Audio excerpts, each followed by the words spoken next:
नमस्कार दोस्तों, कैसे हो आप सभी। स्वागत करते हैं आप सभी कैवस्त जी को इसमें। तो दोस्तों आज जो है कि बिहार स्टेट के लिए पेपर 1 का प्रीवियस ईयर का क्वेश्चन पेपर लेके आए हुए हैं और ये आपका सामाजिक विज्ञान यानी कि सोशल साइंस का आपका रहने वाला है।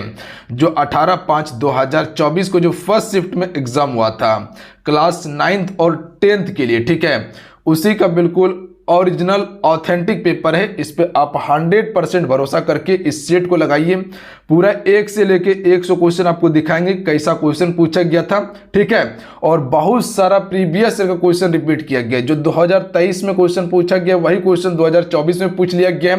और जिस शिफ्ट में यानी कि पहले शिफ्ट जो एग्जाम हुआ था कुछ प्रश्न उसी शिफ्ट का दूसरे शिफ्ट में क्वेश्चन पूछ दिया गया है हुबहू, ठीक है। तो आप इसको पूरा लगा लीजिए, कंठस्थ याद कर लीजिएगा, प्रश्न यहां से पेपर में आपका आएगा।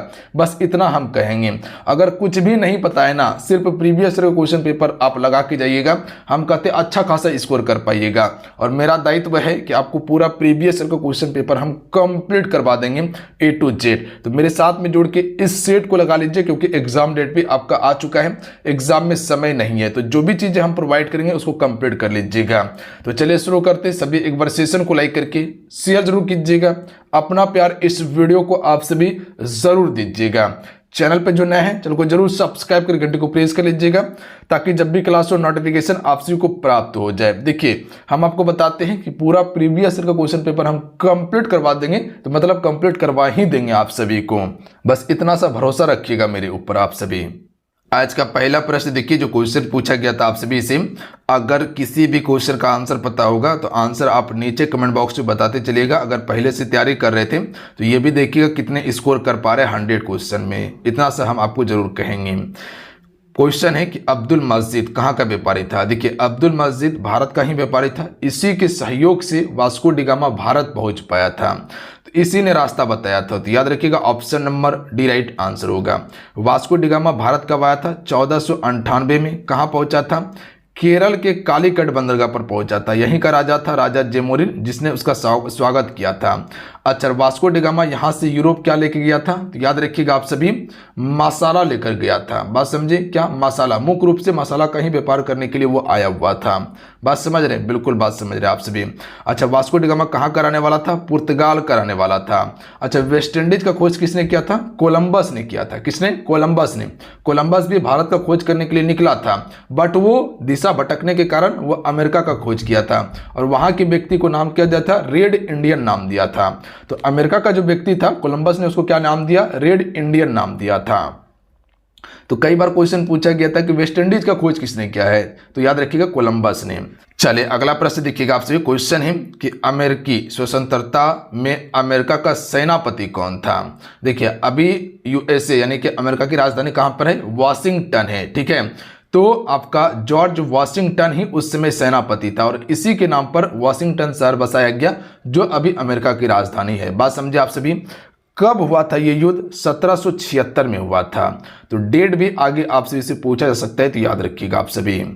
उसके बाद अगला प्रश्न देखिएगा कि फ्रांस की क्रांति के समय वहां का राजा कौन था। देखिए फ्रांस की क्रांति कब हुआ था? 1789 में हुआ था। इसी समय बास्तिल का जेल तोड़ा गया था। बात समझे आप सभी। और उस समय राजा था लुईस 16वां था। याद रखिएगा आप सभी, राजा कौन था? लुईस 16वां। और इस समय जो व्यवस्था की बात किया जाए तो वो आपका सामंती व्यवस्था था फ्रांस में। किस प्रकार की व्यवस्था था? सामंती व्यवस्था था। अच्छा, लुईस 16वां की पत्नी का नाम क्या था? मेरी एंटोनेट। याद रखिएगा आप सभी, क्या था? एंटोनेट। क्वेश्चन पूछा गया है। मेरी एंटोनेट जो है ये आपका लुईस 16वां की पत्नी का नाम था। आइए अगला प्रश्न है कि इंग्लैंड की गौरवपूर्ण क्रांति कब हुई थी। तो ये आपका 1688 ईस्वी में हुई थी। याद रखिएगा। क्वेश्चन नंबर 5 देखिएगा, किस वर्ष हिटलर ने वर्साई की संधि को अस्वीकार कर दिया था। सबसे पहले ये समझिए कि वर्साई की संधि हुआ कब था। 1919 में वर्साई की संधि हुआ था। क्यों किया गया था? तो आपको पता है कि पहला विश्व युद्ध आपका 1914 में शुरू होता है और ये आपका 1918 तक चलता है। कुल 4 वर्षों तक ये युद्ध चला था। इसी युद्ध को समाप्त करने के लिए आपका वर्साई की संधि किया गया था और इस संधि को जर्मनी आरोपित संधि मानता है, अपमानजनक संधि मानता है, क्योंकि कहता है कि जबरदस्ती हम पर थोपा गया था। और इसी संधि को जाकर 1935 में हिटलर, जो जर्मनी का तानाशाह शासक था, इसने अस्वीकार कर दिया और बोला कि हम आपका संधि को नहीं मानते हैं। और उसके बाद 1939 में फिर आपका द्वितीय विश्व युद्ध शुरू हो जाता है। तो क्वेश्चन पूछा जाता है कि द्वितीय विश्व युद्ध होने का कारण क्या था? तो ये वर्साई का संधि ही द्वितीय विश्व युद्ध शुरू होने का कारण था और ये 1945 तक चलता है, याद रखिएगा आप सभी। बात समझे? तो कब अस्वीकार किया गया था? तो 1935 में। बात समझ गए आप सभी कि नहीं समझे? जो एक्स्ट्रा चीज आपको बता रहे हैं ना, उसको आप याद रखिएगा, क्योंकि साइड से भी क्वेश्चन आपका आएगा, ऐसा नहीं कि नहीं आएगा, ठीक है। तो जो चीजें हम एक्स्ट्रा फैक्ट बताते जा रहे हैं उसको कंठस्थ करते चलिएगा। किस संधि के द्वारा जर्मनी पर कठोर और अपमानजनक शर्तें थोपी गई थी? तो अभी बताएं कौन सा अपमानित संधि मान रहा था? वर्साई की संधि को। बात समझे? कब हुआ था वर्साई की संधि? 1919 में हुआ था। द्वितीय विश्व युद्ध शुरू होने का कारण क्या था? वर्साई की संधि। बट पहला विश्व युद्ध समाप्त किस संधि के तहत किया गया था? वर्साई की संधि के तहत। बात समझ गए? उसके बाद है द्वितीय विश्व युद्ध में पहला एटम बम कहाँ गिराया गया था? देखिए, जापान का 2 शहर तबाह कर दिया गया था, हिरोशिमा और नागासाकी पर। पहला गिराया गया था हिरोशिमा पर। कब गिराया गया था? ये आपका 6 अगस्त को गिराया गया था। बात समझिए आप सभी, कब? 6 अगस्त को गिराया गया था हिरोशिमा पर। इस समय जो बम गिराया गया था 1945 में। कब गिराया गया था? 6 अगस्त 1945 को। इस बम का कोड नाम क्या था? लिटिल बॉय कोड नाम था और इस बम में यूरेनियम 235 का उपयोग किया गया था। बात समझे? यूरेनियम 235 का उपयोग किया गया था जो हिरोशिमा पर गिराया गया था। अगर वही नागासाकी की बात किया जाए तो यहां पर 9 अगस्त को गिराया जाता है। बात समझे? 9 अगस्त 1945 में गिराया जाता है और इस बम का नाम क्या रखा गया था? तो याद रखिएगा, फेट मैन नाम रखा गया। उसके बाद जापान आत्मसमर्पण कर देता है, उसके बाद युद्ध समाप्ति होता है। द्वितीय विश्व युद्ध में धोरी राष्ट्रों में कौन सा राष्ट्र शामिल नहीं था? देखिए, सबसे पहले यह याद रखिएगा, एक मित्र राष्ट्र था और एक धोरी राष्ट्र। जो धोरी राष्ट्र था इसमें जर्मनी, इटली और जापान सब शामिल था। जर्मनी हो गया, इटली हो गया, जापान सब था। जबकि सोवियत संघ की बात किया जाए, आपका ब्रिटेन की बात किया जाए, अमेरिका की बात किया जाए, ये सभी आपका मित्र राष्ट्र में शामिल था। किसमें? मित्र राष्ट्र में शामिल था। बात समझे आप सभी? बिल्कुल। अगला है वेस्ट इंडीज की खोज किसने की थी? तो सबसे पहले ये बताना चाहिए, वेस्ट इंडीज उत्तरी अमेरिका में है और ये एक द्वीपीय देश का नाम है वेस्ट इंडीज। वेस्ट इंडीज कोई देश नहीं है। बात समझे? कई द्वीपीय देशों को मिलाकर एक नाम रखा गया है वेस्ट इंडीज और इसका खोज किया था क्रिस्टोफर कोलंबस ने, जो इटली का निवासी था। बात समझे? खोजने आया था भारत को, पर दिशा भटकने के कारण यहाँ पहुंच गया था और यहाँ के व्यक्ति को नाम किया दिया था रेड इंडियन। अगला है प्रिस्टन का युद्ध कहाँ हुआ था? देखिए, प्रिस्टन की युद्ध की बात किया जाए तो ये आपका हुआ था न्यू जर्सी में हुआ था। झारखंड राज्य को दर्जा कब मिला था? 15 नवंबर 2000 को मिला था। ये तो पता होगा आप सभी को। 2000 में 3 राज्य बनाया गया था। पहला आपका 1 नवंबर 2000 को छत्तीसगढ़ को बनाया गया था, 26वां राज्य। उसके बाद 9 नवंबर 2000 को उत्तराखंड को बनाया गया था, जो 27वां था। और उसके बाद 15 नवंबर 2000 को बनाया गया था, किससे अलग करके? बिहार से अलग करके झारखंड को, जो 28वां राज्य का दर्जा मिला था। उसके बाद 29वां राज्य बना था आपका तेलंगाना। उसके बाद 2020 में जाके आपका जम्मू और कश्मीर को राज्य का दर्जा खत्म करके केंद्र शासित प्रदेश का दर्जा दिया गया। अभी कुल 28 राज्य आपका है। च्वार विद्रोह कब हुआ था? देखिए, च्वार विद्रोह की बात किया जाए तो यह विद्रोह शुरू हुआ था आपका 1771 ईस्वी में। याद रखिएगा आप सभी। कोल विद्रोह कब हुआ था? तो ये भी पता होगा कोल विद्रोह के बारे में। ये आपका 31 से 32 के अप्रोक्स में हुआ था। इनमें से बाजरा है। देखिए, बाजरा की बात किया जाए तो ज्वार, रागी, मक्का, एक से अधिक विकल्प इसका सही हो जाएगा, ऑप्शन नंबर सी वाला। बात समझिए, ये सभी आपका बाजरा की कैटेगरी में आता है। ब्रिटिश शासन के विरुद्ध बस्तर का विद्रोह किस वर्ष हुआ था? तो देखिए, ये सभी प्रश्न को एग्जैक्ट याद रखिएगा। 1910 में बस्तर का विद्रोह हुआ था। कॉफी की खेती का पहली बार प्रयोग कहाँ किया गया था? तो ये आपका बाबा बुदन की पहाड़ी पर किया गया था, जो कर्नाटक में पड़ता है। और कॉफी का सबसे अधिक उत्पादन कौन करता है? कर्नाटक ही करता है। सभी सेशन को जरूर लाइक करते चलिएगा। अपना प्यार इस वीडियो को जरूर दीजिएगा आप सभी, बस इतना रिक्वेस्ट करेंगे आप सभी से हम। बात समझे कि नहीं समझे? बात को बिल्कुल समझ रहे हैं। अगला है निम्नलिखित में से कौन सा फसल नहीं है। तो देखिए खरीफ, रबी और जायद फसल होता है, जबकि सर्दी कोई फसल होता है जी, नहीं होता है, गलत बात। उसके बाद है निम्नलिखित में से कौन सा एक फाइबर फसल है। फाइबर किसे कहा जाता है पता है आप सभी को, जूट को फाइबर कहा जाता है। तो ऑप्शन नंबर इसका बी राइट आंसर होगा। तो रेशेदार फसल कौन सा है, तो जूट हो जाएगा। अगला क्वेश्चन देख लीजिएगा, ऊपरी सिलेसिया, जर्मन और पोल्स दोनों आबादी वाला क्षेत्र था। राष्ट्र संघ ने जर्मनी और पोलैंड के बीच ऊपरी सिलेसिया के मुद्दे का समाधान कैसे किया था। तो देखिए ये मुद्दा जो था इसका समाधान किया गया था आपका क्षेत्र का विभाजन करके, याद रखिएगा आप सभी, क्षेत्र का विभाजन किया गया था। अगला है डैश शासन ने समाचार पत्रों पर पुस्तकों, नाटकों और गीतों में कही गई बातों को नियंत्रित करने के लिए सेंसरशिप कानून, ध्यान दीजिएगा, सेंसरशिप कानून लागू किया गया था और स्वतंत्रता एवं आज़ादी के विचारों को प्रतिबंधित किया गया था। तो ये किसके द्वारा किया गया, रूढ़िवादी शासन ने समाचार पत्र, पुस्तक, नाटक और गीतों में कही गई बातों को नियंत्रित करने के लिए सेंसरशिप कानून लागू किया था और स्वतंत्रता एवं आज़ादी के विचार को प्रतिबंधित कर दिया गया था। तो ऑप्शन में इसका बी राइट आंसर होगा, ध्यान दीजिएगा आप सभी। उसके बाद अगला है कि निम्नलिखित में से कौन सा रबी फसल है। तो देखिए रबी फसल कौन सा हो जाएगा, क्या कपास रबी फसल है, बाजरा या चना या चावल। तो चावल जो है ये आपका रबी फसल है, गलत बात, चावल खरीफ फसल है। तब यहाँ रबी फसल क्या है, बाजरा भी आपका खरीफ है, कपास भी आपका खरीफ है, जबकि चना जो है ये आपका रबी फसल है, चना रबी फसल है, सरसों रबी फसल है, गेहूं रबी फसल है। अगला क्वेश्चन देख लीजिएगा, एक कालानुक्रम को व्यवस्थित करना है, जैसे कि नेपोलियन का युद्ध, वियना की संधि, स्वतंत्रता के लिए यूनानी संघर्ष, ओटोमन साम्राज्य में स्लाव राष्ट्रवाद हो जाएगा। तो देखिए इसका ऑप्शन नंबर बी वाला करेक्ट आंसर होगा। पहला नेपोलियन का युद्ध होगा, उसके बाद वियना की संधि होगा, तब स्वतंत्रता के लिए यूनानी संघर्ष होगा, उसके बाद लास्ट में ओटोमन साम्राज्य में स्लाव राष्ट्रवाद होगा। तो ऑप्शन में बी वाला इसका राइट आंसर होगा। ऐसा भी प्रश्न आपके पेपर में आएगा, निम्नलिखित में से किसे संयुक्त इटली का पहला राजा घोषित किया गया था। तो इसका राइट आंसर ऑप्शन में डी हो जाएगा, विक्टर इमैनुएल द्वितीय हो जाएगा, ध्यान दीजिएगा आप सभी। रूसी क्रांति के दौरान बोल्शेविक पार्टी का नेता कौन थे। तो देखिए रूसी क्रांति के दौरान बोल्शेविक पार्टी का नेता थे व्लादिमीर लेनिन था। कौन था, व्लादिमीर लेनिन। रॉलेक्ट कानून किस उद्देश्य से लाया गया था। रॉलेक्ट एक आया था 1919 ईस्वी में, बात समझिए आप सभी। तो राइट आंसर था क्रांतिकारी गतिविधि पर अंकुश लगाने के लिए। काला कानून कहा जाता है, यही कानून के कारण जलियांवाला बाग हत्याकांड हुआ था 13 अप्रैल 1919 को जलियांवाला बाग शहर में। सीमांत गांधी किसे कहा जाता है, आसान प्रश्न है, खान अब्दुल गफ्फार खान को। अल्लूरी सीता राम राजू कौन थे, तो ये आंध्र प्रदेश का आदिवासी नेता थे ये।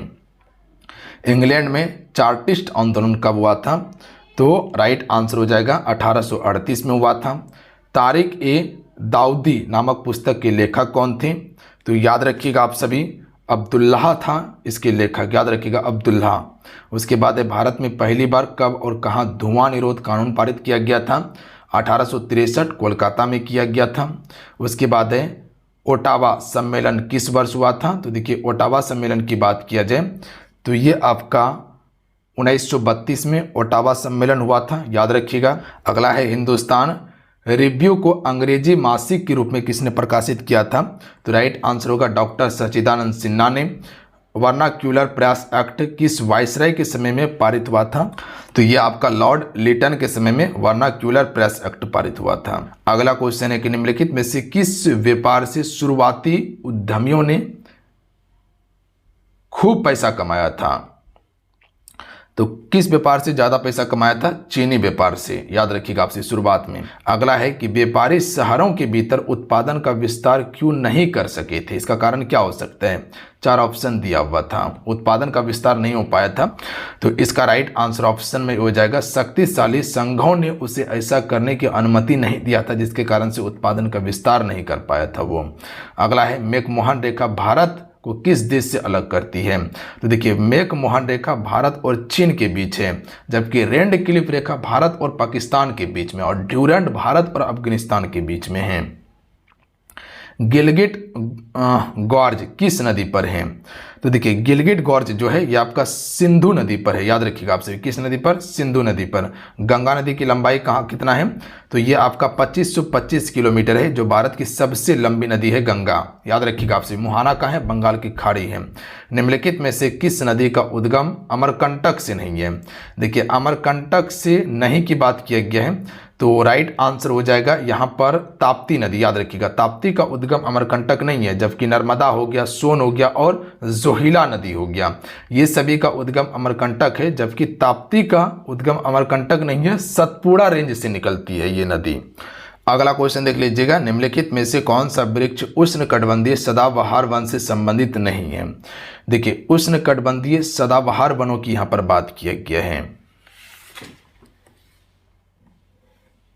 तो इसका राइट आंसर हो जाएगा शहतूत। ये उष्णकटिबंधीय सदाबहार वन नहीं है, ये उष्णकटिबंधीय पर्णपाती वन है। क्या है? उष्णकटिबंधीय पर्णपाती वन, जबकि आबनूस, सिनकोना, शीशम ये सभी उष्णकटिबंधीय सदाबहार वन है। शहतूत क्या है? उष्णकटिबंधीय पर्णपाती वन है। दाची ग्राम जो जम्मू कश्मीर में स्थित है, ये क्या है? तो ये आपका एक राष्ट्रीय उद्यान है। निम्नलिखित में से कौन दक्षिण भारत की प्रमुख नदी प्रणाली नहीं है? तो दक्षिण भारत की प्रमुख नदी प्रणाली इनमें से नहीं है आपका ताप्ती। ताप्ती जो है ये आपका मध्य भारत का है, जबकि गोदावरी, कृष्णा और कावेरी ये आपका दक्षिण भारत की है, जबकि ताप्ती जो हो जाएगा, ताप्ती, नर्मदा ये सभी भारत के मध्य भाग वाला का है, ना उत्तर का ना दक्षिण का। अगला क्वेश्चन है कि निम्नलिखित में से कौन पर्णपाती वनों की विशेषता है?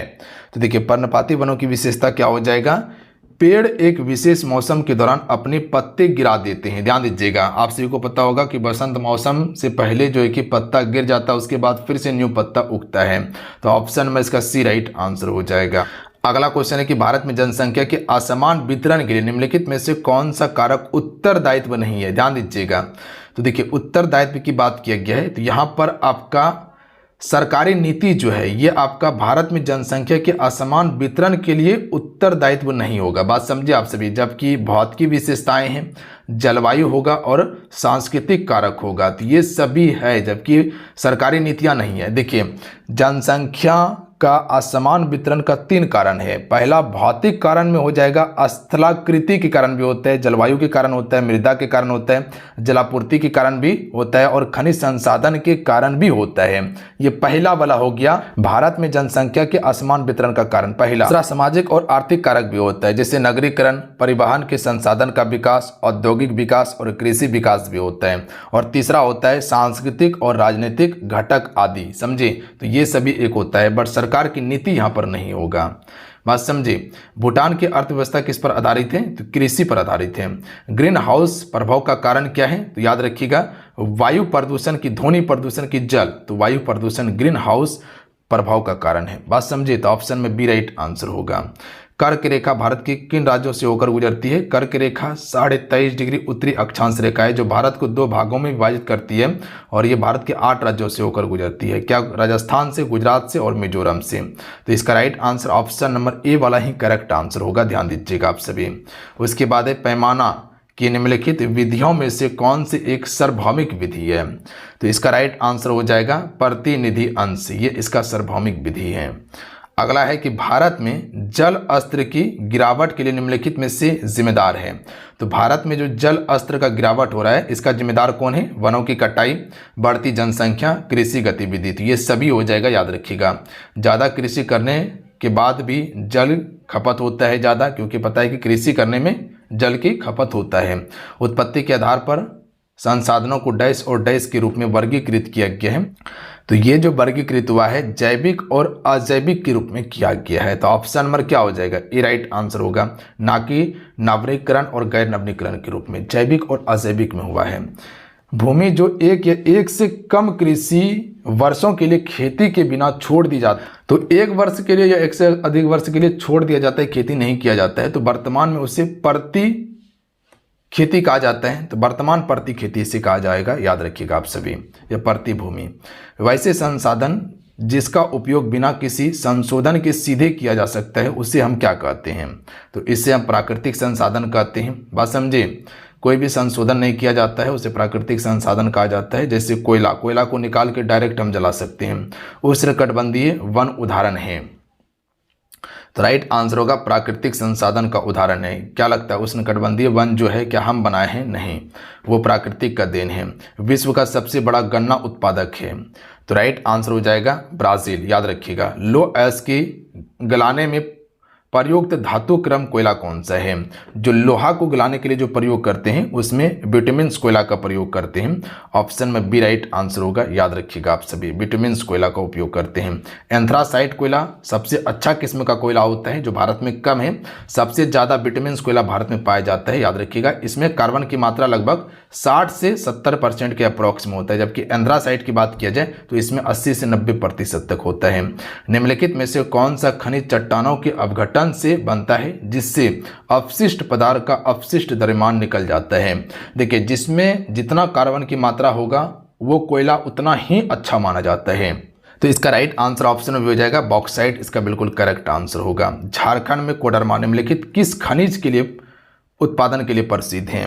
तो देखिए, कोडरमा जो है इसे अभ्रक की राजधानी कहा जाता है, तो अभ्रक उत्पादन के लिए प्रसिद्ध है।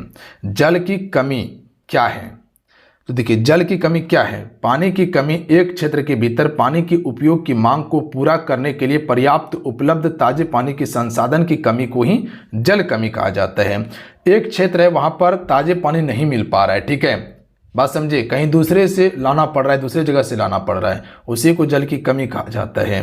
जैसे ये अभी चेन्नई हो गया, दिल्ली हो गया, मुंबई हो गया, देखने के लिए मिल रहा है हम सभी को। हमें अपने जल संसाधन के संरक्षण और प्रबंधन की आवश्यकता क्यों है?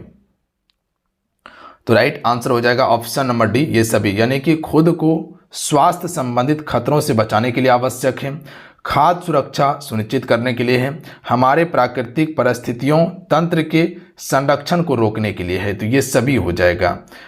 टैक्सोल का उपयोग होता है, तो राइट आंसर होगा कैंसर में उपयोग किया जाता है टैक्सोल का। इनमें से कौन सा कथन वनस्पतियों और जीवों की कमी का वैध कारण नहीं है? ध्यान दीजिएगा, क्या कहा गया? वैध कारण नहीं है, तो राइट आंसर हो जाएगा चराई और ईंधन की लकड़ी का संग्रह, ये सभी आपका वनस्पति और जीवों की कमी का वैध कारण नहीं है। जबकि कृषि का विस्तार ये है, बड़े पैमानों पर विकासात्मक परियोजना ये भी हो सकता है, तेजी से औद्योगिकरण और शहरीकरण ये भी आपका वनस्पति और जीवों की कमी का वैध कारण है। जबकि चराई और ईंधन की लकड़ी के लिए जो हम सभी वन को काटते हैं उससे ज़्यादा कुछ इफेक्ट नहीं पड़ता है, बात समझिए। अगला है बोंगाईगांव तेल उत्पादन क्षेत्र जो है ये किस राज्य में है? तो देखिए, बोंगाईगांव की बात किया जाए तो ये आपका असम में है, याद रखिएगा, और डिगबोई भी आपका असम में है। भारत का प्रथम तेल शोधक कारखाना तो अभी बताए थे कि डिगबोई, याद रखिएगा, ये भी आपका असम में है। अगला है दक्षिण भारत की सबसे बड़ी नदी घाटी परियोजना कौन सी है? तो राइट आंसर होगा तुंगभद्रा नदी घाटी परियोजना, भारत दक्षिण भारत की सबसे बड़ी परियोजना है। निम्नलिखित में से कौन उद्योग सार्वजनिक क्षेत्र के अंतर्गत आता है? सार्वजनिक क्षेत्र मतलब जो जनता के लिए है, जो सरकार के द्वारा चलाया जा रहा है, वही सार्वजनिक है। प्राइवेट जैसे मुकेश अंबानी का जितने भी कंपनी है प्राइवेट है, उसी प्रकार से अडानी का जितना कंपनी है प्राइवेट है, बात समझे। बाकी बात सरकार का जितना कंपनी होगा वो सार्वजनिक होगा, बात समझ रहे आपसे, बिल्कुल बात समझ रहे। तो राइट आंसर ऑप्शन में से हो जाएगा बोकारो लो इस्पात उद्योग, ये आपका सार्वजनिक है क्योंकि यहाँ पर सरकार कार्य करता है। जबकि आपका टाटा वाला जो है वो प्राइवेट है, याद रखिएगा, क्योंकि वहाँ सरकार का काम नहीं है, वो आपका टाटा समूह कार्य करता है वहाँ पर, तो वो प्राइवेट हो जाएगा। भारत में तांबा गलाने का आधुनिक कारखाना सबसे पहले कहाँ खोला गया था? तो ये आपका घाटशिला में खोला गया था, ये आपका कहाँ पड़ता है? सिंहभूम में पड़ता है, झारखंड का। जूट उद्योग के सबसे अधिक कारखाने मिलते हैं कहाँ पर? तो राइट आंसर हो जाएगा हुगली नदी के तट पर मिलते हैं जूट उद्योग का। और जूट उद्योग की बात किया जाए तो जूट का सबसे अधिक उत्पादन पश्चिम बंगाल ही करता है और जूट अनुसंधान केंद्र कोलकाता में है। भारत को कुल कितने डाक क्षेत्रों में बांटा गया है? तो राइट आंसर होगा कुल 9 डाक क्षेत्रों में बांटा गया है। कांडला पतन किस राज्य में स्थित है? तो राइट आंसर हो जाएगा गुजरात में है। बाढ़ कौन सी आपदा है? देखिए, बाढ़ जो है ये आपका प्राकृतिक आपदा होता है, बात समझे। क्या बाढ़ मानव के द्वारा लाया जाता है? नहीं, बाढ़ खुद ही आ जाता है। पंजाब में भूमि निम्नीकरण का मुख्य कारण क्या है? तो इसका राइट आंसर हो जाएगा अधिक सिंचाई। बिहार का कौन सा नगर रेशम उद्योग के लिए प्रसिद्ध है? तो राइट आंसर हो जाएगा भागलपुर उद्योग, रेशम सिल्क सिटी कहा जाता है। कौन सा राज्य पायराइट्स का अग्रणी उत्पादक है? तो राइट आंसर हो जाएगा बिहार। बिहार के जल में कौन सा रासायनिक सांद्रता देखने को मिलता है। तो याद रखिएगा आर्सेनिक का मात्रा यहाँ पर बढ़ रहा है और काफ़ी खतरनाक होता है ये आर्सेनिक। अगला है भारत की वित्तीय राजधानी जो है ये कहाँ पर है, तो इसका राइट आंसर हो जाएगा मुंबई। भारत में संप्रभु कौन है? देखिए भारत की राजधानी की बात किया जाए राजनीतिक वाला वो दिल्ली है, जबकि वित्तीय बात किया जाए फाइनेंस से संबंधित ये आपका मुंबई है। अगला है भारत में संप्रभु कौन है? तो देखिए भारत में संप्रभु जो है वो आपका जनता होता है, हर चीज़ जनता में समाया हुआ है। रीपोलिंग क्या है बता सकते हैं? तो रीपोलिंग क्या होता है? पुनः मतदान करना को रीपोलिंग कहा जाता है। अगला है भारतीय निर्वाचन आयोग संविधान के किस अनुच्छेद में है? तो इसका राइट आंसर हो जाएगा सी, अनुच्छेद 324 में निर्वाचन आयोग का प्रावधान है। लोकतंत्र में राजनीतिक समानता का क्या महत्व है? तो इसका राइट आंसर हो जाएगा ऑप्शन में सी, यह सुनिश्चित करता है कि निर्णय लेने में प्रत्येक नागरिक की समान भागीदारी होगा। ये लोकतंत्र में राजनीतिक समानता का एक महत्व है। बात समझिए कि कोई भी निर्णय लेना है तो नागरिक का इसमें समान अधिकार है। बात समझिए।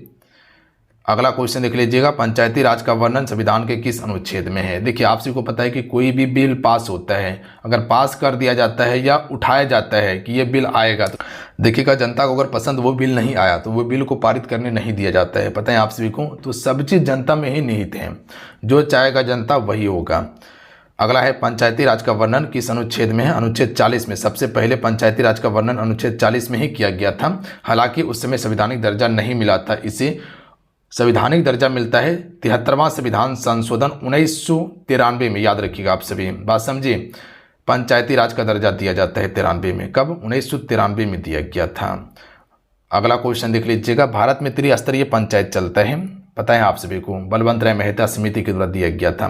भारत में लड़कियों के मतदान करने की उम्र कम से कम कितनी है? तो इसका राइट आंसर हो जाएगा 18 वर्ष, लड़का रहे या लड़की रहे। बिहार विधानसभा में कितने सार्वजनिक क्षेत्र हैं? तो सार्वजनिक क्षेत्र जो है 243, यानी कि यहाँ पर विधानसभा में सीट पूछा गया है तो 243 हो जाएगा। अगला है कि संविधान के किस अनुच्छेद के तहत भारत की किसी राज्य पर राष्ट्रपति शासन लागू हो सकता है? देखिए बिहार में लोकसभा में सीट 40 है, ये याद रखिएगा आप सभी। और विधान परिषद की बात किया जाए, जो बिहार में विधान परिषद है 75 सीट है, विधान परिषद 75। लोकसभा की बात किया जाए तो लोकसभा का 40 सीट है, जबकि विधानसभा की बात किया जाए बिहार विधानसभा का तो वो 243 है। यहाँ पर राष्ट्रपति शासन लगाने की बात किया गया था तो ये आपका अनुच्छेद 356 के तहत लगता है, जबकि अनुच्छेद 352 के तहत राष्ट्रीय आपातकाल लगाता है राष्ट्रपति।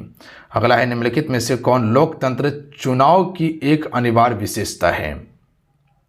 राइट आंसर होगा सक्रिय नागरिक भागीदारी, इसका राइट आंसर होगा। अगला है राजनीतिक कार्यपालिका में सर्वोच्च पद जो है ये कौन सा है? तो इसका ऑप्शन में होगा राष्ट्रपति। विधानसभा का नेता कौन होता है? तो ध्यान दीजिएगा आपसे, मुख्यमंत्री विधानसभा का नेता होता है। बिहार राज्यपाल विधान परिषद के कितने सदस्यों को मनोनीत करता है? 1/6 भाग मनोनीत करता है। मंत्रिपरिषद सामूहिक रूप से किसके लिए जिम्मेदार होता है? तो राइट आंसर होगा प्रधानमंत्री के लिए जिम्मेदार होता है। अगला है संपत्ति के अधिकार को मौलिक अधिकार की सूची से कब हटाया गया था? तो इसका राइट आंसर होगा 1978 में हटाया गया था। इनमें से कौन सा अधिकार भारतीय नागरिकों को प्राप्त है? तो इसका राइट आंसर होगा अपने सांस्कृतिक की रक्षा का अधिकार, ये भारतीय नागरिकों को प्राप्त है। सूचना का अधिकार अधिनियम 2005 ने किस अधिनियम का स्थान लिया था? इंपॉर्टेंट प्रश्न है, याद रखिएगा आप सभी। तो राइट आंसर हो जाएगा सूचना की स्वतंत्रता अधिनियम 2002 का स्थान लिया था इसने। अगला है आरटीआई आवेदन दाखिल करने के लिए आयु मानदंड क्या है, यानी कि आपका उम्र क्या होना चाहिए आरटीआई फाइल अगर करना है आप सभी को? तो इसका राइट आंसर हो जाएगा उम्र की कोई सीमा नहीं होती है। अगला है भारत की नीति आयोग का गठन कब हुआ था? योजना आयोग के स्थान पर नीति आयोग लाया गया था, याद रखिएगा ये आपका 2015 में। बात समझे, योजना आयोग का नाम चेंज करके नीति आयोग कर दिया गया था। अगला क्वेश्चन देख लीजिएगा आपसे, क्वेश्चन है कि डैश का अर्थ है साझा संस्कृति पर आधारित सामाजिक विभाजन, तो इसका राइट आंसर हो जाएगा जातीय। तो जातीय का अर्थ है साझा सांस्कृतिक पर आधारित सामाजिक विभाजन। अगला है सत्ता साझाकरण व्यवस्था के बारे में निम्नलिखित में से कौन सा कथन सही है? तो यहाँ पर सही बताना है। तो राइट आंसर सी होगा, प्रत्येक समाज को किसी न किसी रूप में सत्ता की साझेदारी की आवश्यकता होती है, भले ही वह छोटा हो या उसमें सामाजिक विभाजन ना हो। ठीक है, ऑप्शन में सी वाला करेक्ट आंसर होगा। अगला है, भारतीय लोकतंत्र को किसका प्रयोगशाला कहा जाता है? तो अधिकारों का प्रयोगशाला कहा जाता है। आर्थिक वृद्धि निम्नलिखित में से किस पर निर्भर करती है? तो इसका राइट आंसर हो जाएगा विभिन्न राष्ट्र के बीच सहयोग पर निर्भर करती है। अगला क्वेश्चन देख लीजिएगा कि अमर्त्य सेन द्वारा प्रस्तावित न्याय का कौन सा सिद्धांत विभिन्न सामाजिक और आर्थिक असमानताओं को दूर करने की आवश्यकता पर केंद्रित है? तो इसका राइट आंसर क्या हो जाएगा, पता है आप सभी को, ध्यान दीजिएगा, क्षमता और दृष्टिकोण पर केंद्रित है। कौन सा कदम लोकतांत्रिक सुधार का सूचक है? तो देखिए, लोकतांत्रिक सुधार का सूचक हो जाएगा पंचायती राज। अगर पंचायती राज लागू नहीं किया जाता तो लोकतंत्र में सुधार नहीं हो सकता था, क्योंकि जब तक गांव का विकास नहीं होगा तब तक देश का विकास नहीं हो सकता है, पता है। इसीलिए कहा जाता है कि लोकतंत्र की अगर सुधार करना है तो सबसे पहले गांव को सुधारिए। अगर गांव विकास करेगा तो देश खुद ही विकास कर जाएगा। बात समझे? तो चलिए आज कितना ही, पूरा 100 क्वेश्चन आपको कंप्लीट करवाए हैं। सेट कैसा लगा नीचे कमेंट करके जरूर बताइएगा, और जो भी सेट बचा है पूरा हम कंप्लीट करवाने का पूरा कोशिश करेंगे। तो आपसे मेरे साथ जुड़े रहिएगा, पूरा कंप्लीट करवा देंगे आप सभी को। बस जितना प्रश्न पूछा गया इसको बार बार रिवाइज करके कंठस्थ करके चल जाइए, और जो कुछ एक्स्ट्रा फैक्ट हम आपको बताते चलते हैं उसको भी याद करते चलिएगा। प्रश्न आराम से बनाइएगा आप सभी। इससे पहले जो 2 PYQ दिए थे उसको देख लीजिएगा, लिंक डिस्क्रिप्शन में दिया हुआ है। मिलते हैं। जय हिंद, वंदे मातरम। ध्यान रखिएगा, पढ़ाई करते रहिएगा, जाते जाते वीडियो को लाइक करके शेयर कर दीजिएगा। आप सभी जय हिंद।